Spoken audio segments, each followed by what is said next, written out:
सभी को नमस्कार। मैं पुनः आप लोगों के बीच में उपस्थित हूँ और बहुत दिनों से बहुत सारे लोग बोल रहे थे कि आप हाथरस वाले कांड पे क्यों नहीं कुछ बोल रहे थे, क्योंकि हाथरस पर मैं इसलिए नहीं बोल रहा था कि मुझे पूरी जानकारी इसकी नहीं थी कि एक्चुअली मामला क्या है। नहीं है, हाँ, सिर्फ ये मैंने सुना था कि वहाँ पे भगदड़ हुई और 121 लोगों के जो सरकारी आंकड़े उसके अनुसार 121 लोगों की जान वहाँ पे चली गई थी। बस ये सब थोड़ा बहुत जानकारी था, लेकिन मैं चाह रहा था कि पूरा और थोड़ा बहुत डिटेल्स समझ सकूं, जान सकूं कि आखिर ये पूरा एग्जैक्ट मामला क्या है। तो अब धीरे-धीरे चीज़ें जैसे समझ में आई मुझे, तो ये है कि सबसे पहले तो भई ये परमिशन जितना का लिया गया वहाँ पे प्रशासन भी दोषी है, आयोजनकर्ता भी दोषी है और पब्लिक भी दोषी है। मैं तीनों को दोषी मानता हूँ। इसलिए दोषी मानता हूँ कि जब एक तो परमिशन पहले देना नहीं चाहिए था, जब आपको ये परमिशन दे रहे थे तो पता करना चाहिए था कि किस तरह का क्या है वहाँ पे, प्रबंध क्या है, पहले सारी चीज़ों का वहाँ पे जाँचना चाहिए था, अवलोकन करना चाहिए था प्रशासन को। कि आप इतनी बड़ी भीड़ के लिए आपको 80,000 के लिए आपसे परमिशन माँगा जा रहा था और आप जब परमिशन दे रहे थे और वहाँ पे सिर्फ़ एक सिंगल गेट था, तो आपको इसका जायज़ा लेना चाहिए था, तब जाकर के परमिशन देना चाहिए था। खैर परमिशन दे दिया गया, 80,000 का लोग आ गए, उससे कहीं अत्यधिक लोग आ गए, कई गुना ज़्यादा लोग पहुँच गए। तो पब्लिक इसमें ये समझना चाहिए कि ऐसा भी क्या है कि हाँ भाई, इतना भी अंधविश्वास में क्यों जा रहे हो कि इतना पहुँच गए वहाँ पे। एक तरफ इस तरह के जो पहले तो स्वघोषित जो बाबा लोग हैं, इन लोगों को बॉयकॉट करना चाहिए। आप मंदिर में जाएँ, यहाँ-वहाँ जाएँ, आप जहाँ पे हैं वहाँ पे ही पूजा करें ना। इसी में हिंदू जो है धर्म जो है बदनाम होता है। इन जैसे स्वघोषित बाबाओं के चक्कर में क्या है, वो कोट पैंट टाई लगा कर के बंदा बैठता है और वो पता नहीं क्या है, नहीं है, उसका बहुत सारा वो अपने आप को बोलता है मैं ही भगवान हूँ और अपने आप को नाम रखा है भोले बाबा। कितना इसके पीछे एक सोचिए कि उसका जो है माने षड्यंत्र मुझे न समझ में आता है कि सूरजपाल उसका रियल नाम है और वो अपने आप को भोले बाबा बोलता है। तुम सूरजपाल बाबा क्यों नहीं, जैसे बाकी लोग है भाई, चलो रामपाल का नाम है, वो रामपाल है, राम रहीम बाबा हो गया, या बाकी लोग भी हैं, धीरेन्द्र के शास्त्री जी हैं, सब अपना-अपना नाम से वो लोग हैं। इतने बड़े संत जो हैं इस देश के, प्रेमानंद जी महाराज, उनका नाम ही वही है। तुम किस हिसाब से ये जो है सूरजपाल को बदल के वो भी भोले बाबा कर ले, करना था कुछ और कर लेता, अलग नाम रख लेता भोले बाबा, और लोग कह रहे हैं भोले बाबा पूरे न्यूज़ में चल रहा है और लोग भी इस चीज़ सोशल मीडिया पे भी चला रहे हैं। अरे थोड़ा-सा बचो इस चीज़ से, भोले बाबा मत कहो उसको, सूरजपाल कहो, भोले बाबा नहीं, या सीधा-सीधे बाबा कहो, स्वघोषित बाबा कहो, स्वयंभू बाबा कहो। पता नहीं कहाँ से क्या ज्ञान, क्या सिद्धि, नहीं कुछ नहीं समझ में आता है। और सबसे बड़ी चीज़ क्या है कि पब्लिक इतना कैसे, अगर जितना आपको बोला कि समझ में तो आना चाहिए, हम लोगों को पता चलता है कि हाँ, उतनी भीड़ वहाँ पे जा रही है, तो हम लोग पहले ही सोच लेते हैं नहीं जाना है। उस भीड़ में नहीं जाना है, भीड़ में तो जाना ही नहीं किसी हाल में। इवन कि आप ये सोचें कि मैं, जब मुझे लगता है कि बहुत ज़्यादा भी भीड़ है, तो मैं भगवान का दर्शन करने, अगर मुझे अगर देवघर जाना हो या वाराणसी जाना हो, बनारस जाना हो, काशी विश्वनाथ का दर्शन करने, तो मैं आइडिया लगाता हूँ, अगर मैं पता करता हूँ कि बहुत ज़्यादा भीड़ है, तो मैं कुछ दिनों के बाद जाता हूँ जब भीड़ नहीं। मुझे पूजा करना है, भगवान के दर्शन करने हैं, तो मैं अगर कुछ दिन बाद भी जाऊँगा तो काम चलेगा। तो इस तरह से सोच होनी चाहिए पब्लिक को कि इतना भी ज़्यादा अत्यधिक भीड़ चले गए और आपको पता है, आप रेगुलर वहाँ पे फॉलोअर हैं उस व्यक्ति के और वहाँ पे जा रहे हैं, तो आपको मालूम होना चाहिए कि वहाँ पे प्रबंध कैसा है, कि एक ही गेट था, कैसे क्या हुआ, भगदड़ कैसे मची, ये सब तो जाँच चल ही रहा है। अब आएगा जाँच के बाद कि एक्चुअली क्या मामला है।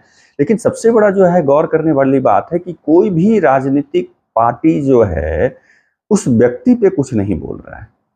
चूक मान रहा है, पब्लिक का चूक मान रहा है, प्रशासन का चूक मान रहा है, अलग-अलग तरह के बयान दे रहे हैं।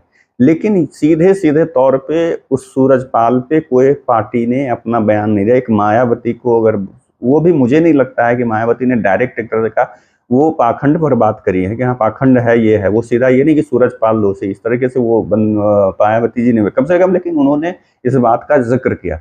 लेकिन जो दलितों के मसीहा, जो अभी नगीना सीट से जो वहाँ से सांसद बना चंद्रशेखर रावण, उस बंदे के मुँह सिल गए, जुबान बंद है। क्यों? क्योंकि वो सूरजपाल क्या है, दलित समाज से आता है। यही कोई अगर पंडित या मिश्रा या झा या कोई भी भूमियार या लाला या राजपूत अगर वो बाबा होता, तो यही अभी चंद्रशेखर रावण जो है चिल्ला-चिल्ला के गला फाड़-फाड़ के पता नहीं क्या-क्या बोल करके आग लगवा देता पूरे यूपी में। और सबसे दूसरी बड़ी बात है कि उसके जो इतने फॉलोअर्स हैं या थे वहाँ पे मौजूद, वो भी दलित समाज के ही थे और मरने वाले भी दलित समाज के थे। अभी इन लोग कोई कुछ नहीं बोल रहा है। रावण का अभी सारा दलित प्रेम जो है गायब हो गया। बस खाली झूठ मूठ का मोच पे ताव देता है और इधर उधर जो है जाकर करके दिखाने की कोशिश करता है। अरे अभी हिम्मत अगर है और तुम सही में दलित हितैषी हो और सही में तुम्हारे अंदर कोई भी जरा सा भी जमीर नाम का चीज बचा हो, तो तुम अभी इस पर आवाज उठाता। तो आवाज किस पे उठा रहा है कि नहीं, सड़कों पे नमाज पढ़ने के लिए छूट दी जाए, एक दिन तय किया जाए कि इस दिन सड़क पे नमाज पढ़ने, मैंने इसका तो अलग ही लेवल का चल रहा है। जबकि वहीं पे कांग्रेस सांसद इमरान मसूद ने इस चीज का विरोध कर दिया कि नहीं, सड़क पर नमाज पढ़ना जो है अल्लाह को भी ये मंजूर नहीं है। तो मैं एक करारा तमाचा इमरान मसूद ने मारा है चंद्रशेखर रावण को। तो ये रावण जो है ये सिर्फ बस अपने जैसे बाकी नेता जो है ना राजनीतिक फायदा, ये दलित भाइयों और महादलित भाइयों को समझना पड़ेगा, ये भी वही है कि आपके बस इमोशन को भंजा करके अपना फायदा देख रहा है। इसको अभी इस सूरजपाल पे बोलना चाहिए था, अभी जो दलित वहां पे मारे गए उनके लिए कुछ करना चाहिए था, उनके लिए आवाज उठाना चाहिए था, उस सूरजपाल को गिरफ्तारी करने में मदद करनी चाहिए थी, लेकिन उस पर बयान नहीं दे करके ये कह रहा है कि सड़क पे नमाज, जैसे कांवर चला जा मतलब लेकर के लोग जाते हैं, उसी तरह से सड़क पर नमाज पढ़ने की इजाजत देनी चाहिए। इसकी सोच देखने वाली, सोचने वाली बात है कि किस लेवल का इसका जो है मतलब सोच है, ये क्या सोच रहा है। हिंदू मुस्लिम दूसरी तरफ कहता है कि हम लोग ये नहीं करते हैं। सबसे बड़ा इससे पता चलता है कि तुम कितने बड़े हिंदू मुस्लिम। एक मुस्लिम सांसद तुम्हें करारा जवाब दे दिया कि नहीं जरूरत है हमें, और तुम इसका पैरवी कर रहे हो, और जहां तुम्हें लगना चाहिए वहां पर तुम इसकी बात नहीं कर रहे हो। क्यों? सूरजपाल पर बोलो। अभी तक एक स्टेटमेंट आप लोगों ने सुना नहीं? सुना होगा। अखिलेश यादव का सुना होगा? नहीं सुना होगा। या किसी भी नेता का, कांग्रेस के या बीजेपी, इवन बीजेपी की भी मैं बात कर रहा हूँ, किसी ने कुछ नहीं कहा। उसके बाद एक चीज और गौर करिएगा कि कुछ समय पहले, चुनाव से पहले, मतलब चुनाव जनवरी या फरवरी मंथ में, यही अखिलेश यादव इसी सूरजपाल के मंच पे, वहां पे लाखों की भीड़ थी, और जाकर कर करके नारायण और बाबा और क्या क्या कह कर करके पूरा महिमा मंडन कर रहा था, पूरा महिमा मंडन कर रहा था। क्यों? क्योंकि ये लोग इसलिए नहीं बोल रहे हैं, ये वोट बैंक है। आजकल जितने भी इस तरह के बाबा लोग हैं वो वोट बैंक हैं। उनको भाई, उनको नाराज करके अपना वोट बैंक नहीं बर्बाद करना है, चाहे उसके लिए कितनी भी बलि चढ़ जाए, कितने लोगों की बलि चढ़ जाए। पॉलिटिक्स में तो ये आम बात है ना, अपने लोगों की बलि दे देते हैं, तो पब्लिक की बलि देने कौन सी बड़ी बात है। तो इसलिए ये अखिलेश यादव के भी ये बात नहीं। अगर यही अभी आसाराम बापू का जब ये हुआ था, तो सारे बीजेपी के नेताओं के फोटो ढूंढ ढूंढ कर निकाल के दिखा रहे थे, चाहे वो राम रहीम संत रामपाल हो या कोई भी हो, इस तरह के जो हो। एक नित्यानंद कर करके जो यहाँ से जा करके दूसरा एक कंट्री ही अलग आइलैंड खरीद के बसा लिया, उन लोगों के साथ फोटो दिखाया जा रहा था, चाहे वाजपेयी जी की, आडवाणी जी की, मोदी जी की, किन्हीं की भी, सारे बीजेपी के बड़े लीडरों की दिखा रहा है। अभी ये लोग क्यों नहीं दिखा रहा अखिलेश यादव की वो तस्वीर? ऐसे वो अभी एक्स पर, ट्विटर पर पड़ा हुआ है, आप जाकर के देख सकते हैं कि ये बंदा वहां पे जाकर कर करके और पूरा महिमा मंडन और नारायण भगवान और इनके मर्जी से ये होता है, इनके बिना जब धूप नहीं खिल रही थी, इनके वजह से धूप आज निकल गया। माने किस किस तरह का दूसरे को पाखंड के खिलाफ बोलता है वो, कि कैसा है, ये है, वो है, हिंदू समाज में पाखंड है वो, दूसरे तरफ वहीं पे वो पाखंड को बढ़ावा दे रहा है कि उस व्यक्ति के वजह से माने धूप निकल जाएगा। क्या ऐसा है? नहीं है ऐसा।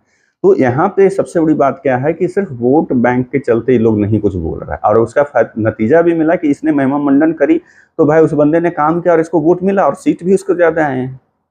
आप लोगों के सामने रिजल्ट है। तो ये लोग क्यों बोलेगा उसको, उसके बारे में क्यों कोई कुछ बोलेगा? आज वो कहाँ है? न्यूज वाले वहां पर से बयान उसके दिखा रहे हैं, वो कह रहा है कि हाँ प्रशासन अपना कार्रवाई करेगा, आप लोग जो हैं ये जब्त कीजिए, वो जब्त कीजिए। अभी भी वही काम करने पे टिका हुआ, लेकिन प्रशासन हो या कोई नेता ये नहीं कह रहा है कि हाँ ये कहाँ से मीडिया वाले दिखा रहे हैं। जहाँ है क्या, उसको जब मीडिया वाले पता लगा सकते हैं, वीडियो आ सकता है। तो आज का डिजिटल जमाना है, मोदी जी डिजिटलीकरण के पीछे ध्यान देते हैं। डिजिटल जमाने के में तो आप जहाँ भी मोबाइल किसी दूसरे का भी लेकर करके उसके द्वारा तुरंत पता लगा लिया जाता है आपका लोकेशन कि आप कहाँ हैं।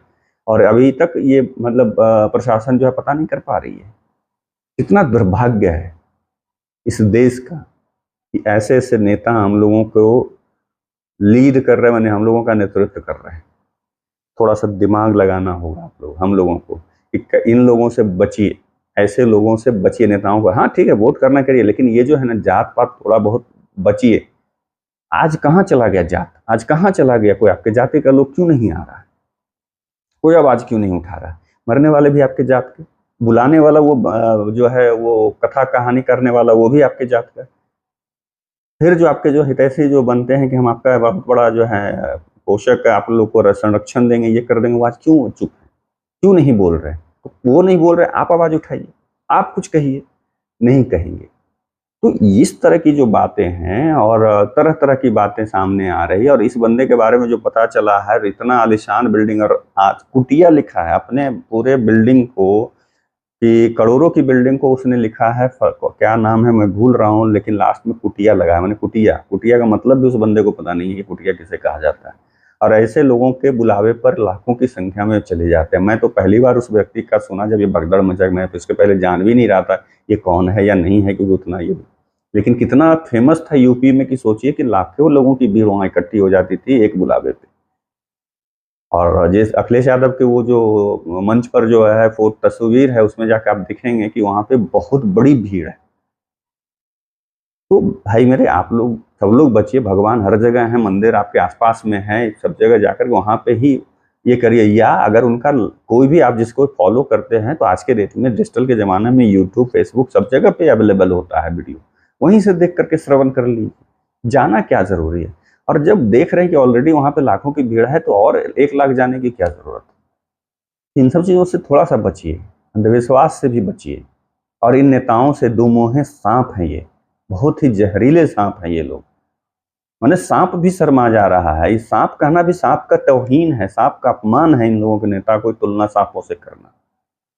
क्योंकि सांप का भी एक होता है कि आप जब तक उसे छेड़ेंगे नहीं तब तक वो आपको कुछ नहीं करेगा, आप उसे छेड़ेंगे तभी काटेगा। और ये लोग हैं कि आप नहीं भी छेड़िएगा ना, ढूंढ ढूंढ के काटेगा। ये है नेता, थोड़ा सा बचिए। चलिए फिर मिलता हूँ अगले वीडियो में, तब तक के लिए आप लोगों को नमस्कार।